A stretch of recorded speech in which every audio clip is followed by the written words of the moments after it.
जय हिंद, जियो रे बिहार के लाला।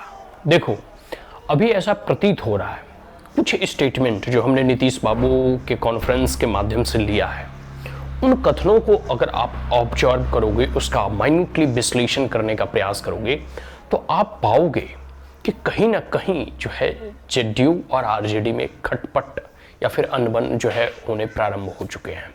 अब जैसे जैसे 2024 का चुनाव नज़दीक आएगा और उससे भी जैसे जैसे 2025 के चुनाव नज़दीक आएंगे, इन दोनों पार्टियों में देखो कैसे मतभेद और क्रिएट होता है। और देखो, जेडीयू को यह भय सता रहा है कहीं हमारी पार्टी लालू यादव तोड़ ना ले, ठीक है। और जेडीयू और नीतीश बाबू को खास करके लग रहा है कि कहीं अगर हमारी पार्टी टूटी तो ना हम घर के रहेंगे, ना हम घाट के, ना इधर के ना उधर के, ठीक है। ना हम प्रधानमंत्री ही बन पाएंगे, ना मुख्यमंत्री हम रह पाएंगे। मोर और लेस कहने का मतलब है कि कुछ सांसद तो बीजेपी से में जो है आएंगे ही आएंगे, क्योंकि उन्हें पूरा यह आशंका है कि जनता नरेंद्र मोदी को 2024 में मोदी के नाम से वोट करती है, ठीक है। वो मुख्यतः जो है एक प्रकार से मोदी के लिए वोट करती है, ठीक है। तो जेडीयू को स्पष्ट पता है कि 2014 में उन्हें 2 सीटें मिली थी, 2019 में उनको बहुत सीटें मिल गई। वो इसलिए क्योंकि लोग जो है मोदी के नाम पर वोट दिए और मोदी की पॉपुलरिटी स्टिल जो है गेन कर रही है। तो ये बात तो सर्वविदित है और इसको लेकर जो है जेडीयू घबराई हुई है। तो पहला स्टेटमेंट जो नीतीश बाबू का आया था जब राष्ट्रपति जी वहाँ पहुंची थी बिहार में, कि भाई बीजेपी से तो हमारी दोस्ती अच्छी ही है, हम बीजेपी से जो है सारे संबंध हमारे अच्छे ही हैं। तो हम तो कहते हैं कि भाई अब संबंध अच्छे रहें या ना रहें, उसके कोई प्रभाव जो है नहीं पड़ने वाले, क्योंकि आने वाले समय में बीजेपी अब अकेली ही जो है वहाँ, और जो भी एनडीए गठ के अभी अलायंस के दल हैं उनके साथ ही चुनाव लड़ेगी। अब जेडीयू को बीजेपी से हाथ मिलाने की आवश्यकता नहीं है और बीजेपी जो है वो जो है अब एक्सेप्ट भी नहीं करेगी।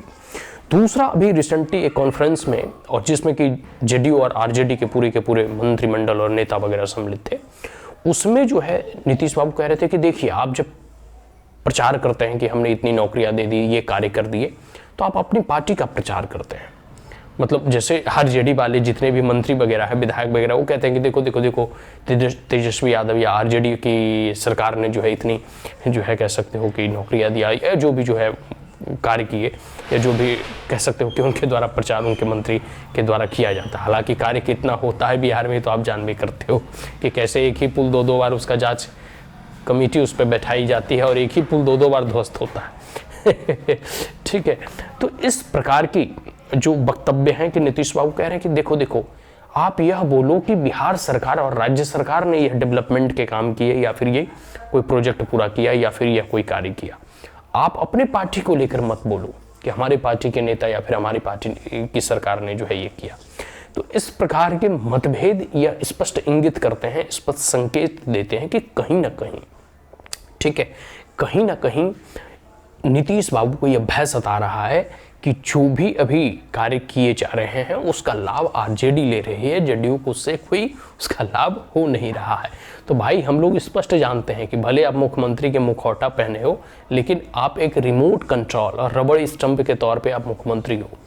जो रियल पावर है वो बैक डोर से कहीं लालू यादव, और लालू यादव की सलाह पे जो है तेजस्वी यादव चला रहे हैं, ठीक है। तो नीतीश बाबू, आप कुछ वो कर लोगे ना, आप मतलब कुछ आप समझा लो, आरजेडी वाले आपके पाले में नहीं आने वाले हैं, ठीक है। और अंतोगत्वा आपको जाना ही होगा, आपको अब सत्ता से तितांजलि देनी ही होगी। और जैसे जैसे 2024 के चुनाव समीप आने दो, अभी तो नरेंद्र मोदी ने बिगुल भी नहीं फूका है, राम मंदिर का उद्घाटन होने दो, उसके बाद देखो कैसे जो है जनता के समक्ष नरेंद्र मोदी जो है चुनाव रैलियों का शंखनाद करते हैं। इसका परिणाम आने वाले समय में बतलाया जाएगा। लेकिन एक बात तो तय है कि नीतीश बाबू और आरजेडी में अभी खटपट चल रहा है, अनबन प्रारंभ हो चुके हैं, मतलब जो है शुरू हो चुके हैं। अभी जब सीट शेयरिंग वगैरह की जो है मैटर आएगा, तब देखो कैसे ये चीज़ें उभर कर सामने आती है। लेकिन यहाँ तो एक बात स्पष्ट है कि पूरे के पूरे ये अंदरूनी कलह जो है अब बाहर उभर कर सामने आ रहे हैं, और आज नहीं तो कल यह जो कह सकते हैं महागठबंधन की सरकार अधिक दिन अब और नहीं टिकने वाली है। आज के लिए इतना ही। जय हिंद, जय मगध, जय नवादा, जय बीजेपी।